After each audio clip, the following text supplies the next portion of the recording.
여러분이 오늘 또 이렇게 많은 분들이 기도하러 나오셔서 너무 좋아서 제가 순간 말씀을 착각을 했습니다. 양해를 부탁드리고요. 오늘 신년 무릎 기도의 또 두 번째 시간입니다.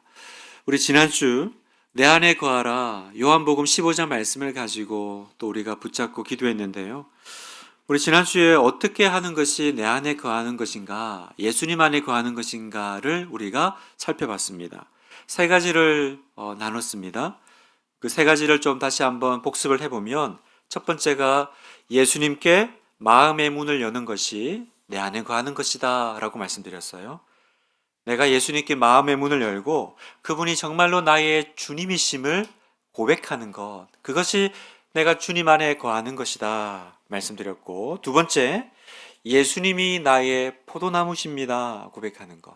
그래서 예수님은 나의 포도나무시고 나는 그분의 가지라는 거죠. 그러면 포도나무와 가지는 이제 어떤 관계입니까? 하나된 관계죠. 그래서 내가 예수님 안에 거한다라는 건 뭐냐면, 이제 정말 내가 예수님과 하나 되었음을 정말로 믿는 것입니다. 이걸 믿을 때 우리는 우리의 상태와 상관없이 마르지 않는 가지가 될 수 있다 말씀드렸습니다. 그리고 세 번째, 예수님께 시선을 고정하는 것이다. 예수님께 시선을 고정하고 항상 예수님을 의식하며 생각하며 살아가는 것, 그것이 바로 예수님 안에 거하는 것이다 라고 말씀드렸습니다. 그러면 어떻게 됩니까? 그 결과 너희가 내 안에 거하면 열매를 많이 맺나니, 열매를 많이 맺나니. 우리는 열매를 맺을 수 없지만 우리가 예수님 안에 거하면 주님께서 약속하셨어요. 열매가 많이, 그리고 저절로 맺어질 것이다. 이 열매는 어떻게 맺어지는 걸까요? 나의 노력이 아니라 주님이 이루어 가시는 거예요. 그러니까 우리는 어떻게 삽니까? 내가 주님을 의지하고 내가 주님 안에 머물며 주님께 내 인생의 그 핸들을 맡길 때 하나님께서 내 인생을 이제 이끌어 가시는 걸 보면서 우리는 감탄하고 감격하며 살아가는 삶이 시작된다는 것입니다. 빌립보서 1장 6절의 말씀 보니까 너희 안에서 착한 일을 시작하신 이가 그리스도 예수의 날까지 이루실 줄을 우리가 확신하노라. 너희 안에서 착한 일을 시작하시니 바로 예수 그리스도 그분께서 그 모든 일들을 이루실 것이다. 우리 그걸 믿노라 라고 우리는 고백한다는 거예요. 자, 이것이 우리가 지난주에 내 안에 거하라 첫 번째 우리 시간에 나눴던 말씀인데요. 그렇게 우리가 일주일을 살고 또 이 말씀을 붙잡고 살아왔지만 여러분, 또 한 주 살아가면서 어떻습니까? 그렇게 내가 믿고 또 마음을 결단했음에도 불구하고 여전히 내 안에 변화가 없는 모습 때문에 또 힘들어하시고 괴로운 분들 계시지 않아요? 어떤 때는 좀 변한 것 같습니다. 그런데 또 어떤 때는 여전히 옛날 모습으로 돌아간 것 같아요. 왜 이런 일이 계속 반복되는 걸까요? 왜 내 안에 이렇게 뭔가 획기적인 변화가 일어나지 않는 걸까? 왜 은혜를 받을 때는 막 이렇게 모든 것이 다 좋아지고 또 달라질 것 같은데 왜 그때가 지나고 나면 우리는 다시 옛날로 돌아가는 느낌이 들까? 여러분, 그 이유는 뭘까요? 그 이유는 바로 주님이 내 안에 계시고 우리 안에 역사하고 계심에도 불구하고 우리는 우리 안에 계시는 예수님의 역사보다 육신의 역사를 더 크게 보고 있기 때문이라는 거예요. 다시 말해서 내 안에 역사하시는 주님보다 오늘도 육신에 끌려가 넘어지고 쓰러지는 나를 보면서 좌절하고 있기 때문입니다. 나의 연약한 모습에만 집중하는 그 태도 때문에 우리는 계속 예전으로 되돌아가는 그런 반복이 일어난다는 것입니다. 사랑하는 우리 분당 하나교회 성도 여러분, 실제로 우리가 예수님을 영접하고 그리고 주님의 약속대로 우리는 주님과 하나가 될 때 이미 우리 안에는 주님의 놀라운 역사가 시작됨을 믿어야 합니다. 여러분 안에 예수님의 역사가 시작되었음을 믿으십시오. 오늘 이 늦은 시간 내가 이렇게 교회에 와서 앉아 있는 것, 여러분, 주님의 역사입니다. 오늘 밤 뜨겁게 기도하고 싶은 마음도 성령님이 아니면 우리가 가질 수 없는 마음이에요. 내가 이렇게 살면 안 되는데, 내가 이렇게 행동하면 안 되는데. 여러분, 그렇게 염려하는 마음이 우리 안에 왜 들어왔을까요? 그건 바로 성령님께서 우리 안에서 근심하시고 우리 안에 함께 계시기 때문에 내 안에 그런 또 염려와 근심이 생기는 거예요. 성도 여러분, 우리는 연약합니다. 우리는 부족해요. 그러나 중요한 진리는 뭡니까? 우리의 그런 연약함에도 불구하고 예수님은 우리 안에서 계속 역사하시고 또 우리 안에 임재하고 계신다는 거예요. 그렇다면 오늘 저와 여러분이 해야 할 일은 뭘까요? 그건 계속 나의 연약함과 나의 넘어짐과 나의 상황과 처지에 내가 주목하고 바라보는 것이 아니라 우리 안에 일어나는 작은 믿음의 변화에 관심을 가지고 그리고 거기에 내가 감사하는 훈련들, 또 감탄하고요. 그것이 하나님의 역사임을 고백하는 것들이 필요하다는 거예요. 여러분, 그러면요, 점점 우리 안에서 주님의 역사를 바라보는 눈이 열립니다. 점점 더 주님께서 내 안에서 역사하시는 폭이 넓혀진다는 거예요. 그렇지 않으면 주님이 내 안에 계시고 그 역사를 시작함에도 불구하고 내가 그것을 바라보고 감탄하고 고백하지 않으면요, 우리는 어떻게 살까요? 주님이 계시지만 언제나 우리는 나 자신에게 집중하고 그리고 나의 모습에 한탄하다가 우리의 삶을 끝내버리고 말 거라는 것입니다. 오늘 우리가 읽은 이 본문의 이스라엘 백성들이 그런 실수를 저질렀죠. 여러분, 오늘 읽은 이 히브리서 말씀에 보면 12절에 특별한 우리가 주목해야 될 굉장히 중요한 한 표현이 나옵니다. 그 표현은 뭐냐면 바로 믿지 아니하는 악한 마음이라는 표현이에요. 믿지 아니하는 악한 마음. 자, 12절을 같이 한번 읽어보겠습니다. 시작. 형제들아, 너희는 삼가 혹 너희 중에 누가 믿지 아니하는 악한 마음을 품고 살아계신 하나님에게서 떨어질까 조심할 것이요. 누가 믿지 아니하는 악한 마음을 품고 살아계신 하나님에게서 떨어질까 조심하라. 여러분, 여기서 말씀하시는 믿지 아니하는 악한 마음이요. 뭐가 악한 마음이라고 하세요? 그렇죠? 안 믿는 마음이 악하다라고 성경은 얘기하세요. 그러면 도대체 뭘 안 믿는 걸까요? 무엇을 안 믿는 걸까요? 예수님이 내 안에 오셨고 그리고 역사하고 계심에도 불구하고 여전히 내가 함께 계심을 믿지 않는 거예요. 머리로는 아는데 실제로는 전혀 믿어지지 않는 그 상태를 성경은 악한 마음이다 이렇게 표현하고 계십니다. 여러분, 그거 아세요?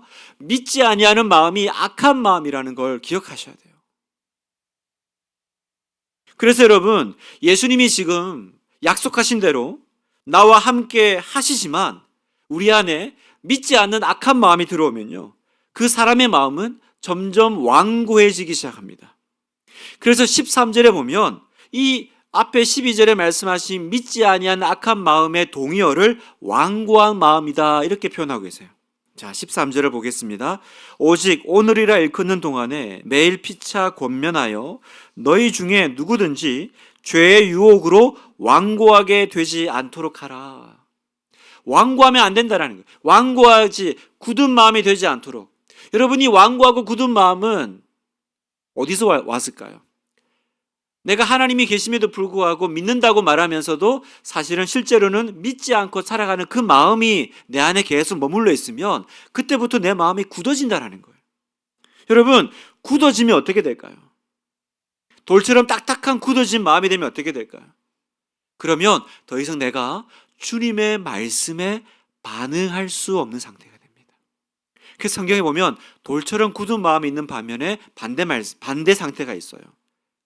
고기처럼 부드러운 상태, 부드러운 마음, 뭐든지 이렇게 받아들일 수 있는 마음, 반응할 수 있는 상태. 여러분은 지금 완고하고 굳은 마음이십니까? 아니면 이렇게 고기처럼 부드러운 마음 상태를 유지하고 계십니까? 그 두 마음을 나뉘는 기준점이 뭐라고요? 내 안에 믿지 않는 악한 마음을 방치할 때라는 거죠. 여러분, 가룟 유다가 그러지 않았어요? 가룟 유다, 예수님의 제자 가룟 유다가 어떻게 했습니까? 여러분, 가룟 유다는 예수님과 3년이나 동행했습니다. 3년이나 동행했다라는 건 우리말로 하면 예수님께 3년 동안 제자 훈련 받은 거예요. 인도하시는 목사님이 예수님이십니다. 예수님을 모시고 살았고 예수님의 모든 기적을 가장 가까이서 목도했죠. 또 예수님의 그 모든 설명을 다 제자들에게만 하셨던 그 얘기도 다 들었을 거예요. 그러나 그 안에 믿지 않는 악한 마음을 계속 붙잡고 있으니까요. 나중에는 예수님조차도 더 이상 권면할 수 없는 상태의 마음의 제자가 되어버리더라는 거죠. 마태복음 26장 25절에 보니까 예수를 파는 유다가 대답하여 이르되 랍비여 나는 아니지요. 대답하시되 네가 말하였도다 하시니라. 어떤 상황입니까? 그 마지막 그 최후의 만찬 때 누가 나를 배반할 거야. 그랬더니 가룟 유다가 뭐라 그래요? 랍비여 나는 아니지요. 정말 뻔뻔하죠, 그죠? 이미 자기 안에 그런 마음을 품고 있으면서도 그렇게 물어봐요. 그때 예수님께서 네가 말하였도다. 이게 무슨 말입니까? 여러분, 예수님은 가룟 유다를 끝까지 포기하지 않으셨어요. 마지막 최후의 순간에 그 가룟 유다가 그 갈등하고 있는 그 순간에 랍비요, 예수님 접니까? 설마 아실까? 모르실 거야? 그렇게 물어봤을 때도 예수님은 말씀하셨잖아요. 그때 가룟 유다가 돌이켰어야죠, 그죠? 그랬으면 살았을 거 아닙니까? 그런데 이미 마음이 굳어져 버린, 완고해져 버린 가룟 유다입니다. 그러니까 예수님께서 직접 그 말씀을 하셨음에도 불구하고 안 들리는 거예요. 들었지만 안 들려요. 들었지만 반응할 수가 없어요. 얼마나 안타까운 일이에요, 여러분. 얼마나 안타깝습니까? 예수님이 직접 말씀하셨음에도 불구하고 눈앞에서 얘기하시는데 그래 너다 그렇게 해도 못 알아듣는 상태. 여러분, 오늘 우리가 읽은 이 히브리서의 이스라엘 백성들도요, 성경은 동일한 문제에 봉착되어 있다라고 말씀하세요. 자, 7절 8절 한번 읽어보겠습니다. 시작. 그러므로 성령이 이르신 바와 같이 오늘 너희가 그의 음성을 듣거든 광야에서 시험하던 날에 거역하던 것 같이 너희 마음을 완고하게 하지 말라. 자, 여기도 보니까 완고하게 하지 마라. 누구처럼? 이스라엘 백성들이 광야에서 했던 것처럼. 여러분, 이스라엘 백성들이 광야에서 뭘 했습니까? 뭘 경험했어요? 사실은 이스라엘 백성들은 광야에서 하나님의 놀라운 역사를 경험하죠. 그 이집트에서 출애굽 나올 때부터 놀라운 하나님의 그 10가지 재앙을 경험하면서 눈앞에서 홍해가 갈라지는 일들을 보면서 하나님의 역사가 진짜 우리 가운데 있구나 그랬던 시간들 아닙니까?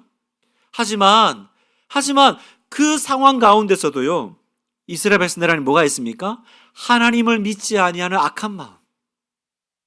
그 믿지 않는 마음 때문에 마음이 굳어지고 완고해져 버린 상태. 그러니까 어떻게 돼요? 하나님과 함께 걸어가는데 하나님의 길이 안 보여요. 하나님께서 길을 인도해 주시는데 계속 다른 길을 선택합니다. 항상 잘못된 선택을 하죠. 그래서 10절, 그러므로 내가 이 세대에게 노하여 이르기를 그들이 항상 마음이 미혹되어 내 길을 알지 못하는도다 하였고, 내 길을 알지 못하는도다. 하나님과 함께 걸어가는 길인데 하나님의 길을 도무지 알아채지 못하는 이 답답한 상태. 그래서 여러분, 출애굽기 읽으면 답답하시잖아요. 아유, 내가 걸어도 그 정도는 더 할 텐데, 내가 그 이스라엘 백성들 가운데 있었으면 나는 그렇게 안 살았을 텐데, 왜 그렇게 우리 눈에는 뻔히 보이는데 왜 이스라엘 백성들은 매번 그렇게 불평하고 원망하고 또 잘못된 길을 갈까? 완고해져 버린 마음 때문이라.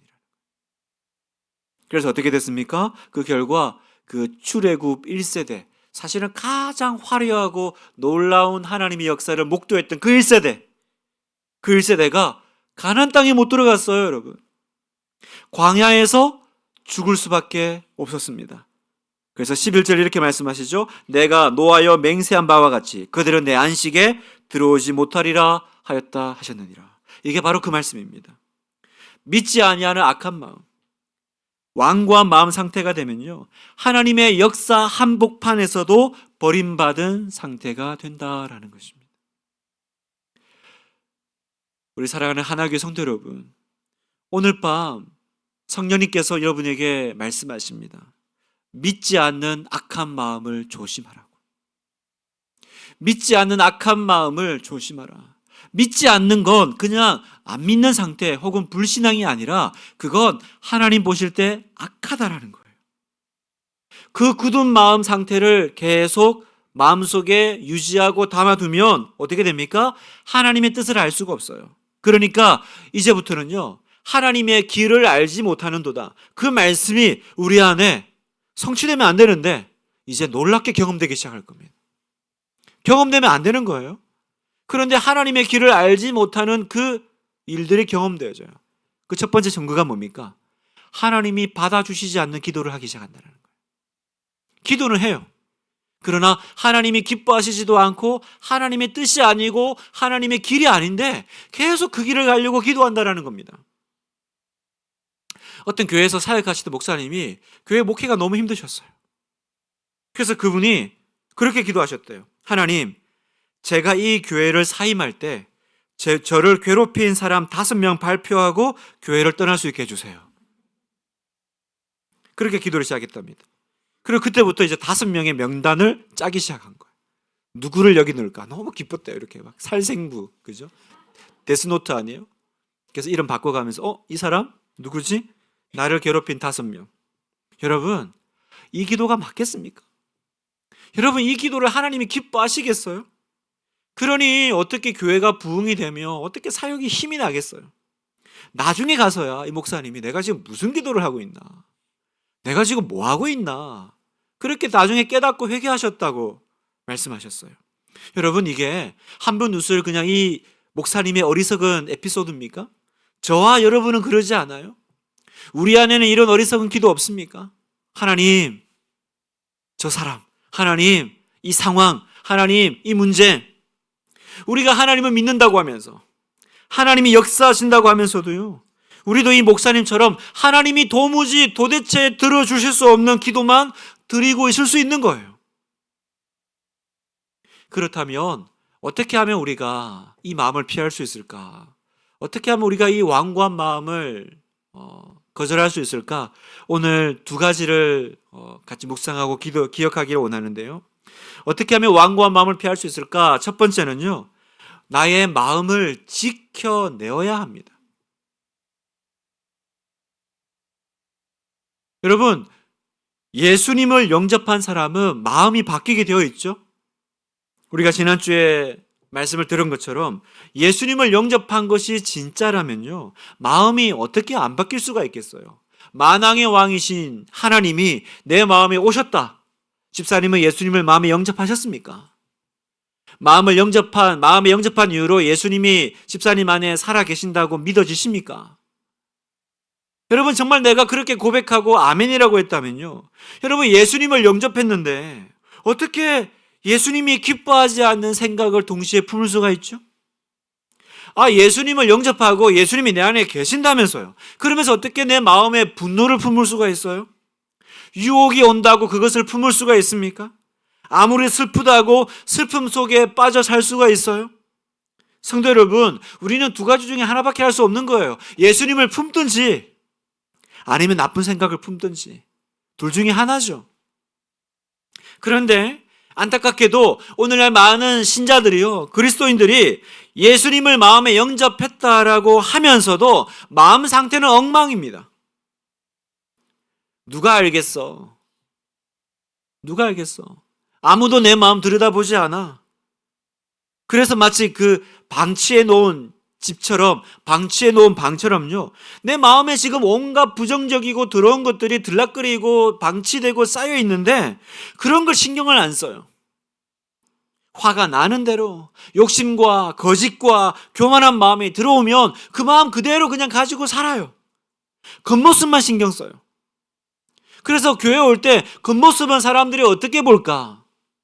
머리를 하고 얼굴을 화장을 하고 겉모습을 가꾸지만 내 마음은 하나도 가꾸지 않고 그 마음 그대로 들고 오는 거예요. 성도 여러분, 여러분의 마음을 지키셔야 돼요. 여러분의 마음을 그렇게 나쁘고 악하고 부정적인 것들이 들락거리고 쌓여 있는데 그 상태로 그냥 누가 알겠어? 누가 알겠어? 그걸 붙잡고 사시면 안 돼요. 예수님을 마음에 영접했다고 하면서 동시에 예수님이 계신 그곳에 그런 죄악을 우리가 품고 들여다 놓을 수가 없는 거예요. 여러분, 이렇게 우리가 계속 그 마음을 방치하고 내버려 두면요, 어떤 심각한 문제가 발생할까요? 우리의 삶이 이제는 그 마음을 따라 풀어지기 시작합니다. 그래서 여러분, 마음이 더러우면요, 더러운 일을 하게 되고요, 마음에 탐심이 머물러 있으면 욕심 가득한 삶을 살게 됩니다.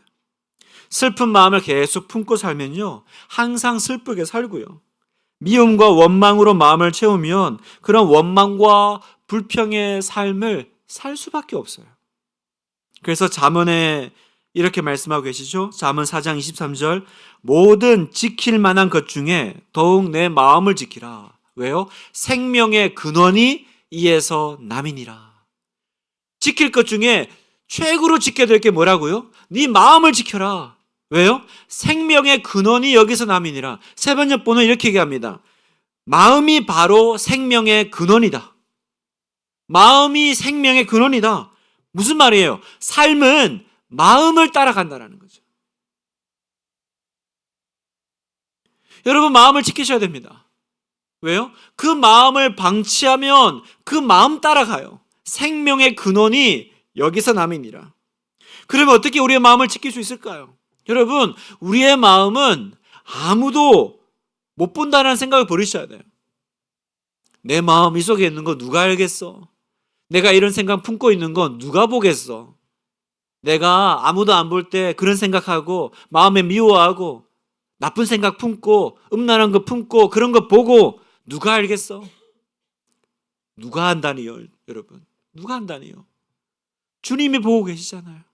예수님이 내 안에 계신다고 내 안에 거하라. 나도 너희 안에 거하리라. 주님이 하고 지금 이미 그 이야기가 진행됐잖아요. 주님이 내 안에 거하신다고 말씀하셨잖아요. 그런데 누가 본다니요? 어떤 목사님이 비행기를 탔습니다. 피곤했지만 비행하는 내내 못다한 큐티도 하고요, 또 계속 책을 읽으셨대요. 그런데 내릴 때가 되자 갑자기 옆에 앉아있던 한 분이 오더니 이렇게 목사님 안녕하세요 인사를 하시는 거예요. 아니, 내가 목사인지 어떻게 알았지? 나를 어떻게 아시냐 물었더니 제가 목사님 설교를 듣고 있습니다 이러시더래요. 그래서 목사님 물었어요. 아니, 그러면 처음부터 이렇게 아는 체 하시지 왜 내릴 때 돼서 이렇게 인사를 하세요? 그랬더니 그분이 그러더래요. 목사님이 비행기 타고 오시는 내내 뭘 하는지 보고 싶었습니다. 그때 목사님 등골이 오싹하더라. 내가 만약 그때 목사답지 않은 걸 했으면 어떻게 할 뻔했을까? 목사답지 않은 걸 만약에 내가 그때 주문하고 시켰으면 어떻게 할 뻔했을까? 목사님이요, 이게요, 그분의 인생의 목회에 엄청난 교훈이 된 거예요. 보약이 된 거예요. 그러니까 이분이 언제 어디서나 누군가는 분명히 나를 본다. 이걸 평생의 그냥 목회의 그냥 지침으로 품고 사셨다라는 거예요. 저도요, 한 번은 이렇게 가는데 어떤 성도님이 목사님 마트에서 한번 뵀어요 이러더라고요. 왜 이렇게 아는 척 안 하셨어요? 했더니 피곤하신지 계속 하품하시더라고요. 그 뒤로 저는 마트에서 하품 안 합니다. 누가 저를 볼 줄 알고. 여러분, 생각해 보세요. 사람이 누가 나를 본다 해도 이렇게 신경이 쓰일 거 아닙니까? 하물며 여러분 안에 지금 예수님이 계시고 보신대요. 예수님이 내 안에 들어오셨고 지금 내 안에 계신다고 말씀하시는데 어떻게 여러분 그 사실을 잊어버리고 살 수가 있습니까? 성경은 이렇게 말씀하십니다. 베드로전서 3장 3절에 너희의 단장은 머리를 꾸미고 금을 차고 아름다운 옷을 입는 외모로 하지 말고 오직 마음에 숨은 사람을 온유하고 안정한 심령에 썩지 아니할 것으로 하라. 이는 하나님 앞에 값진 것이니라. 무슨 말씀인지 이해가 되시죠? 우리가 해야 될 단장은 머리 꾸미고 금차고 옷 입고 하는 그것이 아니라, 그런 외모의 단장이 아니라 뭐요? 우리 안에 마음에 숨은 사람을 하나님 앞에서 가꾸는 것, 그게 하나님 앞에서 값진 것이다. 여러분, 우리가 집 밖에 나올 때, 오늘도 우리가 이 기도회 예배 나올 때 얼마나 외모에 신경 쓰고 단장합니까? 예배는 늦어도 외모는 우리가 단장하는 거 포기할 수가 없잖아요. 그런데 오늘 말씀이 뭐예요? 진짜 네가 놓치지 말아야 될 것, 단장해야 될 것은 뭐냐? 보이는 것이 아니라 그 보이지 않는 속사람, 속마음. 왜요? 생명의 근원이 거기서 나오니까. 그 말은 뭡니까? 인생의 변화가 시작되는 곳 어디입니까? 우리의 마음이다라는 거예요. 그래서 여러분, 무엇보다 마음을 지키시기를 축복합니다. 여러분의 마음을 지키게 해달라고 기도하세요. 우리 안에 예수님의 영이신 성령님이 계시고, 우리는 이제 성령의 전이에요. 성령님이 계시고 성령의 전이기 때문에 나는 더 이상 그분을 근심하게 하는 일을 하지 않을 거야.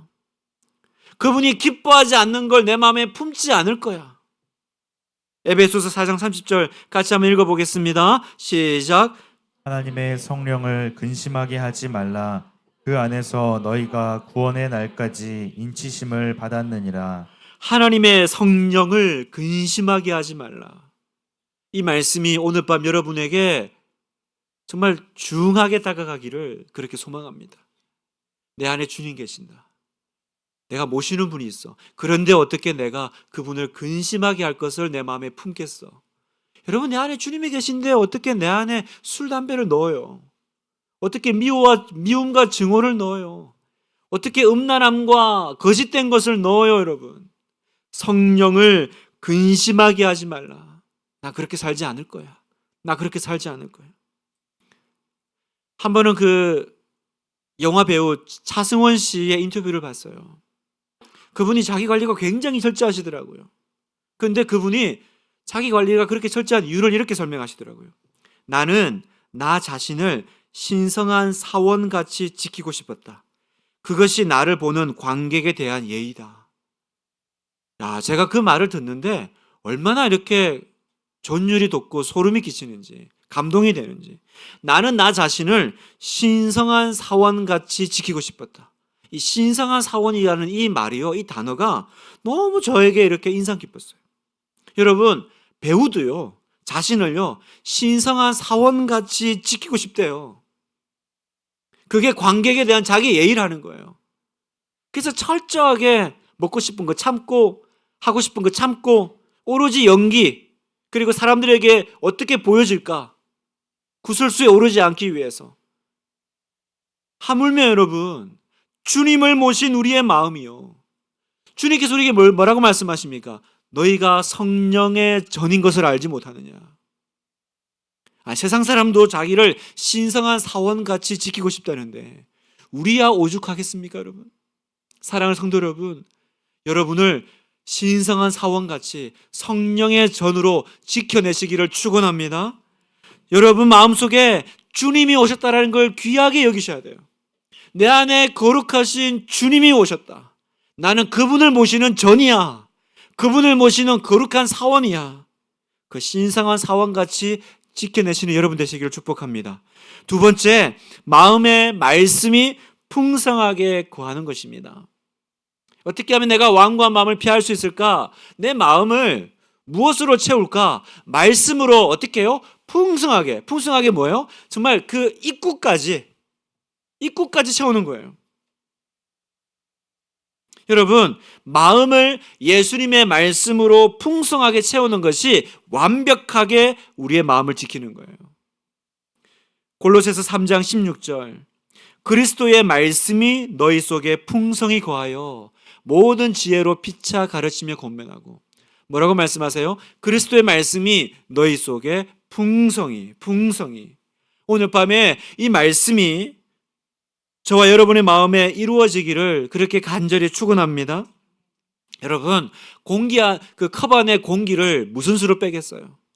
그 컵 안에 공기를 무슨 숟가락으로 몇 번을 휘집어야 빠지겠습니까? 방법은 하나예요. 컵 안에 물을 붓는 거죠. 공기를 빼내려고 애쓰는 건 안 되는 거예요. 여러분, 우리가 우리 마음에 끊임없이 일어나는 이 더러운 생각들, 하나님이 기뻐하지 않은 생각들, 이거 우리가 떨쳐내려고 애를 써보지만 되든가요? 아, 그래, 마음을 지켜야 돼. 이렇게 주님이 계신데 신성한 사원같이 나를 지켜야지 해보지만 내 마음 내가 어떻게 해요? 내 마음 내 뜻대로 되든가요? 안 되는 거죠. 마음 지키는 거 절대로 쉬운 일이 아닙니다. 방법은요? 그리스도의 말씀이, 하나님의 말씀이 내 안에 풍성히 거하여 마치 컵 안의 공기는 물을 부을 때만 빠진다라는 것. 여러분, 예수님도 그렇게 하셨어요? 마귀가 예수님을 3번이나 시험하고 유혹할 때 마귀를 예수님이 어떻게 이기셨습니까? 기록하였으되 모두 말씀으로 이기셨죠? 그러면 여러분, 우리도 그렇게 해야 됩니다. 내 마음을 지키는 가장 확실한 방법, 그건 바로 말씀을 읽고 묵상하고 암송하고 풍성하게 거하게 하는 것. 그거 외에는 답이 없습니다. 데릭 프린스 목사님이라는 분이 계신데, 이분이 그 영국 캠브리지 대학교 철학 교수를 역임하고 2차 세계대전 때는 의무병으로 5년을 이제 군복무를 하셨어요. 그리고 그 중에 3년을 이제 중동에서 복무를 했는데, 사막 그 건조한 지역에 있으면서 그 피부병이 이제 생겼습니다. 그런데 이게 악성으로 이제 번져가지고 아무리 치료를 해도 본인이 의무병이지만 치료가 안 되는 거예요. 계속 재발하고 상태가 악화되었습니다. 그래서 이 병 때문에 뭐 병원 입원도 하고 그러시다가 이분이 어느 날 성경을 읽다가 한 말씀을 발견하게 됩니다. 그 말씀은 바로 잠언 4장 20절에서 22절 말씀입니다. 우리 같이 한번 읽어보겠습니다. 시작. 내 아들아, 내 말에 주의하며 내가 말하는 것에 내 귀를 기울이라. 그것을 내 눈에서 떠나게 하지 말며 내 마음속에 지키라. 그것은 얻는 자에게 생명이 되며 그의 온 육체에 건강이 됨이니라. 자, 이 잠언의 말씀이 갑자기 그 데릭 프린스 박사님의 마음속에 확 들어온 거예요. 여기서 이분이 4가지 지침을 발견하는데, 그 4가지 지침은요, 말씀 보면 첫 번째 뭡니까? 내 말에 주의하라. 두 번째, 내가 말하는 것에 귀를 기울이라. 세 번째, 내 말을 네 눈에서 떠나지 말게 하라. 그죠? 그리고 마지막 4번째, 내 말을 네 마음속에 지키라. 그러면 결과가 뭡니까? 그것을 얻는 자에게 생명이 되고, 이 뒷부분이 탁 들어왔어요. 온 육체의 건강이 됨이니라. 아, 이 4가지 말씀의 지침을 내가 붙잡을 때 내 온 육체의 건강이 된다고 하시네. 이분의 마음에 이 말씀이 확 들어온 거예요. 그래서 이분이요, 어차피 지금 모든 병원의 약은 안 듣는 마당에 내가 이 하나님의 말씀을 약처럼 복용해야겠다. 온 육체 건강이 된다고 하니까 내가 약 먹듯이 하나님 말씀을 읽어야겠다. 그래서 이분이요, 약을 어떻게 먹어요? 약 처방전 꼼꼼하게 자세하게 읽잖아요. 그래서 이분이 성경을 자세히 읽기 시작했어요. 처방전을 먹는 게 중요하니까. 그리고 또 하나, 식사 후에 보통 약을 복용하잖아요. 밥 먹고 나면 약 먹으라 그러니까. 그래서 이분도 성경 말씀도 식사 후에 읽기 시작했습니다. 말씀이 하나님의 약이다라는 마음으로 정말 열심히 성경을 읽었대요. 그런데 놀랍게도 몇 달이 지나고 나서 그렇게 낫지 않던 그의 피부병이 완전히 회복이 된 거예요. 성경을 읽다가 하나님의 치유를 경험한 것입니다. 그래서 이분이 이게 너무 신기해가지고 자기의 경험을 가지고 똑같이 여러 가지 병 때문에 어려움을 겪는 동료 병사들한테도 이걸 이렇게 권면을 해본 거예요. 말씀이 하나님의 약이다. 그랬더니 그 똑같이 정말 그 약 처방전 받듯이 그 말씀을 이렇게 읽던 병사들도요, 병에서 치유가 일어나기 시작하더라는 거예요. 그래서 이 일을 계기로 이 데릭 프린스 박사님이 목사가 되기로 결정해요.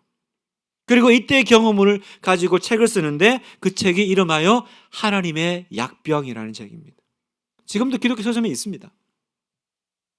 여러분, 말씀으로 내 영혼을 채울 때, 야, 정말 내가 하나님의 말씀이 약이야. 내 영혼을 살리는 약이야. 내 인생을 치유하는 약이야. 여러분, 그렇게 믿고 정말로 읽고 묵상하고 내 눈에서 떠나지 않게 하고 그렇게 한번 살아보시기를 축원합니다. 여호수아 1장에 보면요, 하나님께서 모세가 죽은 후에 여호수아가 두려움 가운데 이스라엘 백성들을 맞이해요. 얼마나 대단한 지도자 모세입니까? 그 모세를 이은 지도자 얼마나 두려웠겠어요? 그러니 또 가나안 땅을 정복하는 그 사명도 지금 부여받았잖아요. 그때 여러분, 그 두려웠던 여호수아에게 하나님께서 주신 건 뭡니까? 하나님 주신 처방전이 있죠. 그 처방전은요, 모세처럼 지팡이 던졌더니 뱀이 변하는 기적을 맛보게 하신 것도 아니고, 저는 말이 둔합니다 그랬더니 그 아론의 모세 형 아론을 붙여주시는 것처럼 여호수아에게도 동역자, 그래 너와 함께 일할 사람을 붙여줄게, 그렇게 한 것도 아니에요. 하나님이 여호수아에게 주신 처방전은 단 하나, 이겁니다. 여호수아 1장 8절, 이것도 같이 한번 읽어보겠습니다. 시작. 이 율법책을 내 입에서 떠나지 말게 하며 주야로 그것을 묵상하여 그 안에 기록된 대로 다 지켜 행하라. 그리하면 내 길이 평탄하게 될 것이며 내가 형통하리라. 하나님이 주신 처방전, 이 말씀을 내 입에서 떠나지 말게 하고 밤낮으로 그 말씀을 묵상하고 그 가운데 지켜 행하라. 어디서 많이 들어본 말씀이죠? 바로 하나님의 약병, 잠언 4장의 그 말씀이잖아요. 그 두려웠던 그 여호수아에게 하나님이 주신 처방전은 그 어떤 것도 아니었습니다. 이렇게 하면 가나안 땅을 정복할 수 있어. 방학 추천 도서인 그 롬파리팔에 보면 한창수 목사님도요, 그분이 이제 개척을 시작하는데 개척 교회를 시작하면서 너무 두려운 마음이 드는 거예요. 잘할 수 있을까? 그때 이분이 그 두려운 마음을 이겼던 비밀도 바로 여호수아 1장 8절의 말씀이었다고 말씀하세요. 이 율법책을 내 입에서 떠나지 말게 하며 주야로 그것을 묵상하여 그 안에 기록된 대로 다 지켜 행하라. 그리하면 이거 하면, 이 약병을 받아 먹으면, 이 처방전대로 하면 내 길이 평탄하게 될 것이라. 목회 이렇게 하면 되겠구나. 교회 이렇게 하면 되겠구나. 성도 여러분, 올해 우리 교회, 분당 하나교회 내 안에 거하라 3대 프로젝트를 진행하고 있죠. 뭡니까? 큐티로 하루를 열라. 말씀으로 하루를 시작하고, 그 다음에 두 번째, 말씀을 복용하라. 밥 먹고 나서 약 먹듯이. 세 번째, 오늘 집을 나서기 전 말씀을 바라보라. 그래서 시작하라, 복용하라, 바라보라. 시작하라, 복용하라, 바라보라. 하나님의 처방전이요, 하나님의 약병인 줄 믿습니다. 올해 우리가 한번 이거 해봤으면 좋겠어요. 진짜로 밤낮 주야로 말씀에 사로잡히고 말씀에 묻힌 삶, 약 먹듯이 하나님의 말씀을 먹고 하나님의 처방전대로 사는 거. 이 말씀을 내 입에서 떠나지 않게 하리라. 내 눈에서 떠나지 않게 하리라. 주야로 묵상하리라. 내가 지켜 행하리라. 여러분, 이것이 올 한 해 여러분의 승리의 삶의 관건인 줄 믿습니다. 여러분, 다시 가슴이 뛰지 않으세요? 어떻게 하면 되지? 내가 할 수 없는 뭔가 어렵고 무거운 이야기를 하나님께서 저기에 올려놓으신 것이 아니라 내가 할 수 있는 거, 일천번제를 드리라고 하지도 않으시고, 내가 할 수 없는 재물을 가져오라고 하지도 않으시고, 오직 하나, 이 말씀을 받아 먹으라. 이 말씀으로 채우라. 너의 손에 내가 하나님의 처방전을 들려주마. 하나님의 처방전, 하나님의 약병을 붙잡으라는 거예요. 그때 우리는 고백하게 될 것입니다. 그렇게 변화되기 어렵던 내 마음이 이제서야 변화되었습니다. 하나님. 그렇게 매번 달라지지 않고 과거로 돌아가던 내 삶이 이제서야 주님 제가 변화되었습니다. 그렇게 고백하게 될 줄 믿습니다. 그 놀라운 변화를 경험하는 2025년이 되기를 주님의 이름으로 축원합니다.